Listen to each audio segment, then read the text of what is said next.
दोस्तों, इस एपिसोड में हम बात करेंगे राजस्थान के मुख्यमंत्री अशोक गहलोत के उस बयान की जो उन्होंने जुडिशरी के बारे में हाल में दिया था। आपको याद दिला दें कि अशोक गहलोत ने कहा था कि जुडिशरी में बहुत भ्रष्टाचार है और वकील जो लिखकर जज साहब को दे देते हैं वही जज साहब पढ़ देते हैं। दोस्तों, ये बात तो थोड़ी पुरानी हो गई है, लेकिन मुद्दा अब भी मौजूद है। क्या जुडिशरी में वैसा ही भ्रष्टाचार है जैसे कि कहा गया है? इस विषय पर ज़्यादा जानकारी के लिए हमने बात की सुप्रीम कोर्ट के वकील रंजन कुमार से। तो आइए पूछते हैं वकील रंजन कुमार जी से कि अशोक गहलोत ने आखिर क्या सोचकर ये बयान दिया था। रंजन कुमार जी, राजस्थान के मुख्यमंत्री अशोक गहलोत ने जुडिशरी पर ऐसा बयान क्यों दिया था? आप अशोक गहलोत के इस बयान को कैसे देखते हैं? जुडिशरी में करप्शन तो खैर है ही, अब पहले भी था, अब ज्यादा हो गया, इसमें तो कोई बुराई नहीं है क्योंकि मैं इस प्रोफेशन से बिलोंग करता हूं तो मैं भी जानता हूं कि बट गहलोत साहब ने शायद इसलिए बोला कि शायद उनके अगेंस्ट कोई जजमेंट हो गया होगा या किसी चीज से वो खफा होंगे जो जजेस का ऑर्डर आया होगा। मेरे ख्याल से उनका वैसे भी जो हमारे स्टेट लॉ मिनिस्टर शायद है ना, क्या नाम है, मेघवाल साहब, तो शायद उनके कोई स्पीकर है मेघवाल साहब वहीं पे राजस्थान में, वो भी मेघवाली है, कैलाश मेघवाल। तो शायद उसके बारे में किसी करप्शन के बारे में कोई बात हो रही थी तो उन्होंने कहा था कि बहुत सारे करप्शन के चार्जेज हैं उनके अगेंस्ट, बस शायद किसी कोर्ट के ऑर्डर से, मुझे नहीं पता है वो किस कोर्ट का ऑर्डर है, बट मैंने सिर्फ न्यूज के ही बेसिस पे बता रहा हूँ कि कोई स्टे मिल गया था, शायद कोई केस उनके अगेंस्ट चल रहा होगा, उसमें स्टे लग गया होगा, तो उसके बाद इन्होंने ये बयान दिया था। रंजन जी, अशोक गहलोत ने अपने बयान में वकील की बात क्यों की? उन्होंने ऐसा क्यों कहा कि वकील जो लिख कर दे देते हैं वह फैसला जज साहब सुना देते हैं? क्या जुडिशरी में ऐसा ही होता है? वकील का जिक्र करने का आखिर क्या मतलब है? इसमें कोई दो राय नहीं है कि जुडिशरी में करप्शन है, लेकिन ये कहना कि जजेस वकील लिख के जाते हैं जजमेंट और जजेस को दे देते हैं, वो ऑर्डर कर देते हैं, ऐसा नहीं है। या ऐसा बहुत इक्का दुक्का केस ऐसा हो सकता है, बट ये ज्यादा नहीं है कि वकील करप्शन, तो चलिए करप्शन ही होता है, वकील जजमेंट लिख के दे, उससे साइन कर दे, या जज साहब खुद ही जजमेंट लिखे, वैसे जैसा एक पार्टी चाहता हो। सबसे पहली कड़ी जजेस के साथ तो वकीलों की होती है ना, दो वकील दोनों तरफ से ही तो जाके जज के सामने बहस करते हैं। तो अगर देखिए कि सबसे ज्यादा नजदीक जज के कौन है इन कंपेरिजन टू क्लाइंट, अगर हम क्लाइंट्स को अभी हटा दे तो वो तो वकील ही है और वकील ही बहस करता है क्लाइंट की तरफ से। तो शायद उनका ये कहना हो कि वकील के थ्रू जजेस को अप्रोच करते हैं पार्टियां, शायद वो ये मीन कर रहे होंगे। और क्योंकि अगर सिर्फ वकील ही के थ्रू करप्शन हो रहा है ऐसा नहीं है, या फिर वकील के थ्रू ही जजमेंट को इन्फ्लुएंस किया जा रहा है ऐसा नहीं है, पार्टियां भी इन्फ्लुएंस करती है, अगर कर सकती है तो। इससे पहले कि मैं आगे बोलूं, मैं सिर्फ ये बोल देना चाहता हूँ कि ये इक्का दुक्का केसेस में है, इसमें जनरलाइज आप ना करें कि जुडिशरी में एकदम रैम्पेंट तरीके से करप्शन है और कोई भी जजेस फेयर नहीं है, कोई भी जजेस ऑर्डर बेस्ड ऑन द बहस और फैक्ट्स के आधार पर नहीं करते हैं, ऐसा नहीं है। कुछ ऐसे जरूर है, कुछ ऐसे अपवाद जरूर है जहाँ पे जो जजेस का जो ऑर्डर होता है, जो जजेस जजमेंट पास करते हैं, उसमें इन्फ्लुएंस हो जाते हैं किसी भी वजह से क्लाइंट के थ्रू। और क्लाइंट के थ्रू वकील का कहना यह है कि वकील एक ऐसा कड़ी होता है जो क्लाइंट का पक्ष जज के सामने रखता है। तो अगर क्लाइंट का पक्ष, पार्टी का पक्ष जज के सामने रख रहा है तो वो एक नजदीक आदमी है जज के सामने, और अगर कोई इन्फ्लुएंस करना चाहे जज को तो वकील के थ्रू उनको अप्रोच किया जा सकता है। तो उनका कहना शायद ये है। नेक्सस जहां है कि क्या वकीलों के थ्रू, वकील का नाम क्यों ले रहे हैं, वकीले के थ्रू ही होता है इस तरह का करप्शन, ऐसा नहीं कहा जा सकता कि ये सिर्फ वकील के थ्रू ही होता है, और वकील क्योंकि सबसे नजदीक करी है इसलिए उन्होंने शायद ऐसा कहा होगा। देखिए, मुझे ऐसा लगता है कि कोई भी जजमेंट, अगर हम सिर्फ पॉलिटिकल, क्योंकि अभी पॉलिटिकल पार्टी की बात कर रहे हैं, तो अगर कोई भी जजमेंट किसी एक पॉलिटिकल पार्टी के अगेंस्ट आ जाता है तो उसमें वो रीजन ढूंढते हैं और उनको लगता है कि ये इसलिए आया है क्योंकि दूसरी पार्टी ने जुडिशरी को या उस पर्टिकुलर जज को इन्फ्लुएंस कर लिया है। या ये हमेशा से रहा है कि अगर आपके पक्ष में कोई फैसला नहीं आया तो आपको लगता है कि जजेस को मैनेज कर लिया गया। बट चलो, ये तो एक बात हुई। ये इस चीज को मानते हुए कि करप्शन या जजेस को इन्फ्लुएंस करना या जजेस इन्फ्लुएंस हो जाते हैं, इसकी वजह बहुत सारी हो सकती है, बट बहुत कम ऐसा है।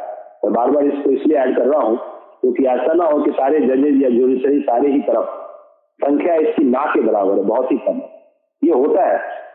दूसरी चीज जो ये होती है ना कि ये जो स्टेटमेंट जजेज या जुडिशरी के अगेंस्ट ये पॉलिटिकल पार्टी देती है अपनी सुविधा के हिसाब से, अपने सुविधा के अनुसार, तो आप देखेंगे ज्यादातर समय इनका स्टेटमेंट तभी आता है जब कोई जजमेंट इनके पक्ष में ना हो, इनके अपोजिट पक्ष में, मतलब इनके विरुद्ध हुआ हो या ये जो चाहते हैं वैसा ना हुआ।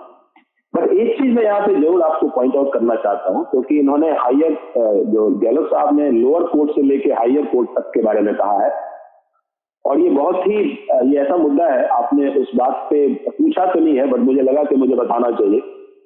हमारा जो कॉन्स्टिट्यूशन है, उस कॉन्स्टिट्यूशन में हमारे सुप्रीम कोर्ट के जजेज और जो हाई कोर्ट के जजेज, इनको पावर तो है ही, और इनको निकाल, जैसे मैंने अकाउंटेबिलिटी की बात जब मैं करता हूँ तो इनके अगेंस्ट भी कोई अकाउंटेबिलिटी नहीं है। अगर हाई कोर्ट के जजेस कोई भी ऑर्डर कर देते हैं, आप सुप्रीम कोर्ट में जाके उसको अपील करके उसको रिवर्स करा सकते हैं, बट जब मैं अकाउंटेबिलिटी की बात करता हूं तो अगर कोई ऐसा जजमेंट हाई कोर्ट के जजेस ने किया हो जो गलत है, साफ लग रहा है गलत, या आपको लग रहा है कि ऐसा ऑर्डर नहीं होना चाहिए, या ऐसा लग रहा है कि जानबूझ के उन्होंने ऐसा ऑर्डर किया है किसी को फेवर करने के लिए, तो इस केस में क्या आपके पास, आपकी सरकार के पास, हमारे जुडिशरी के पास, या हमारा संविधान या हमारे कॉन्स्टिट्यूशन के पास क्या ऐसा अधिकार है कि इनके अगेंस्ट कोई भी कार्रवाई आप कर सकते हैं? इसका आंसर नाम है। इतने सारे देखो जजेज हैं हाई कोर्ट के, आप इनका कुछ भी नहीं कर सकते। इनको निकालने का या इनके अगेंस्ट कुछ करने का एक ही सिर्फ ये है प्रावधान है हमारे कॉन्स्टिट्यूशन में, वो है इम्पीचमेंट। इम्पीचमेंट का मतलब हो गया कि 2/3 मेजोरिटी से किसी को निकालना पार्लियामेंट में, जो आज तक नहीं हुआ इंडिपेंडेंस के बाद। तो जब किसी भी जजेस को या किसी भी कॉन्स्टिट्यूशनल अथॉरिटी को, ये मैं बात कर रहा हूँ सिर्फ हाई कोर्ट के जजेस और सुप्रीम कोर्ट के जजेस की बात कर रहा हूँ, जब आपके पास कोई पावर ही नहीं है इनको कुछ कर सकने का, इनको पेनलाइज करने का, इनको निकालने का, कॉन्स्टिट्यूशन में हमारे इम्पीचमेंट जरूर है, बट क्योंकि अभी तक हुआ नहीं है, आज तक एक दो बार कोशिश भी हुई है हाई कोर्ट के जजेस या उनके अगेंस्ट, बट या तो वो जज साहब खुद ही रेजिग्नेशन दे दिया या किसी वजह से नहीं हुई, because of the differences in the political parties. आज तक अभी नहीं हुआ है। तो इतने पावरफुल ये जजेज हैं, कॉन्स्टिट्यूशनल अथॉरिटी हाई कोर्ट और सुप्रीम कोर्ट के। देखो आप प्रधानमंत्री चुनते हैं ना, उनको भी 6 महीने के बाद, तो 5 साल के बाद जब इलेक्शन होता है तो किसी भी पार्टी को हार जीत होती है, फिर वो आ जाता है, बट इनको तो आप निकाल ही नहीं सकते। एक बार आप हाई कोर्ट के जज बन गए, परमानेंट हो गए, या सुप्रीम कोर्ट के हो गए, आप कुछ भी ऑर्डर करो, no accountability. At the most आप क्या कर सकते हैं किसी जज के अगेंस्ट, हाई कोर्ट के, आप उनको काम असाइन करना बंद कर सकते हो अगर लगता है उनके अगेंस्ट कोई चार्जेज है या उन्होंने ऐसा कुछ किया हो जो उनको नहीं करना चाहिए, अपने पद का दुरुपयोग किया है, तो you can stop assigning them the work. आप उनके पास केसेस देना बंद कर सकते हैं, आप उनको ट्रांसफर कर सकते हो इस हाई कोर्ट से दूसरे हाई कोर्ट में। अभी कुछ दिन पहले हमारे कॉलेजियम ने ट्रांसफर भी किया था कुछ लोगों को, दिल्ली के हाई कोर्ट के भी एक जजेस थे जिनका ट्रांसफर कलकत्ता किया था। इसके अलावा आप कुछ कर ही नहीं सकते इनका, पता नहीं आपको इसकी जानकारी है कि नहीं। हाई कोर्ट सुप्रीम कोर्ट के जजेस को आप निकाल ही नहीं सकते एक बार वो जज बन गए थे। लोअर कोर्ट में तो चलो अगर कोई ऑर्डर होता है किसी भी वजह से, ऑर्डर ऐसा होता है करप्शन का या कुछ ऐसा आता है, तो उसके ऊपर तो है, आप उनको सस्पेंड कर सकते हैं, आप उनको टर्मिनेट कर सकते हैं, आप उनको सब कुछ कर सकते हैं। वो मैजिस्ट्रेट हो, जुडिशियल मैजिस्ट्रेट फर्स्ट क्लास हो, या एडिशनल डिस्ट्रिक्ट जज हो, एडिशनल सेशन जज हो, लेकिन आप इनके अगेंस्ट कुछ नहीं कर सकते, इन लोगों के अगेंस्ट कुछ भी नहीं कर सकते। लेकिन ऐसा कानून है जिसको चेंज करने की बिल्कुल जरूरत है, क्योंकि ये कभी एक समय ऐसा बना था, आपको लगा था कि जो जजेज हैं सुप्रीम कोर्ट के या हाई कोर्ट के, ये ऐसे होंगे कि इनके क्रेडिबिलिटी को कोई भी डाउट नहीं करेगा।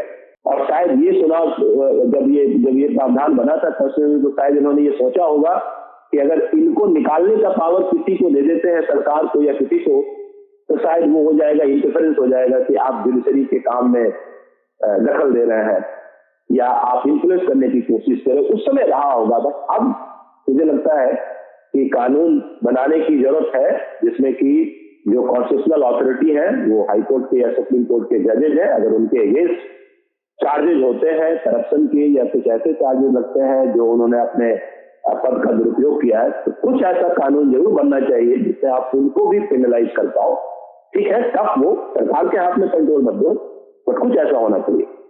एक पॉलिटिकल विल और सारे पॉलिटिकल पार्टी के बीच में भी एक जब तालमेल बनेगा तभी ऐसा बन सकता है, क्योंकि ये लोग एकदम सही मायने में माय लॉर्ड हम लोग बोलते हैं ना, ये लोग लॉर्ड बन गए।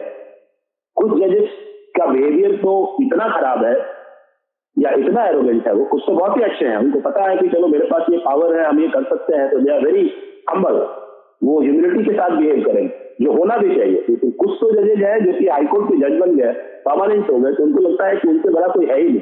आप सबको निकाल सकते हो, सबके अगेंस्ट एक्शन ले सकते हो, सबके अगेंस्ट कानून चल सकता है, बट ये हाई कोर्ट और सुप्रीम कोर्ट के जजेस जो है इनके अगेंस्ट आप कुछ भी नहीं कर सकते जब तक ये सर्विस में है। आप सोच लो कि कितनी बड़ी बात है। आप डिसाइड कर रहे हो, आप दो पक्षों को सुन के आप डिसीजन दे रहे हो, लेकिन आप गलत दोगे सही दोगे। अगर आपने गलत ऑर्डर दे दिया, साफ लग रहा है कि किसी हाईकोर्ट के जज ने ऑर्डर पास किया, गलत पास किया, किसी को फेवर करके किया हुआ, you have the only remedy which you have, you can go to Supreme Court and challenge that order. But it is very apparent कि आपने गलत किया हुआ है, उस जज के अगेंस्ट आप क्या कुछ कर सकते हैं? अनफॉर्चुनेटली आंसर ये है, बिल्कुल कुछ नहीं कर सकते आप। बट ये स्टेटमेंट ऐसा जो दिया हुआ है, ये मेरे ख्याल से फेयर के डिसीजन में नहीं आता है। ये तो सीधा एलिगेशन है। अगर एलिगेशन में सच्चाई है तो obviously that is the best defence, और अगर सिर्फ एलिगेशन है तो obviously you can be penalised for that, you can be held accountable for that. Ranjan ji, आपने हमें इस विषय पर इतने विस्तार से हमें और हमारे दर्शकों को अहम जानकारी दी, आपका बहुत बहुत धन्यवाद। तो ये थे सुप्रीम कोर्ट के वकील रंजन कुमार। आपको ये एपिसोड कैसा लगा हमें ज़रूर बताएं। अगले एपिसोड में हम बात करेंगे संसद में मोदी सरकार के लाए जुडिशरी से जुड़े 3 बिल्स की। अगर अब तक आपने इस चैनल को सब्सक्राइब नहीं किया है तो अब ज़रूर कर लें। हमें आज्ञा दीजिए। नमस्कार।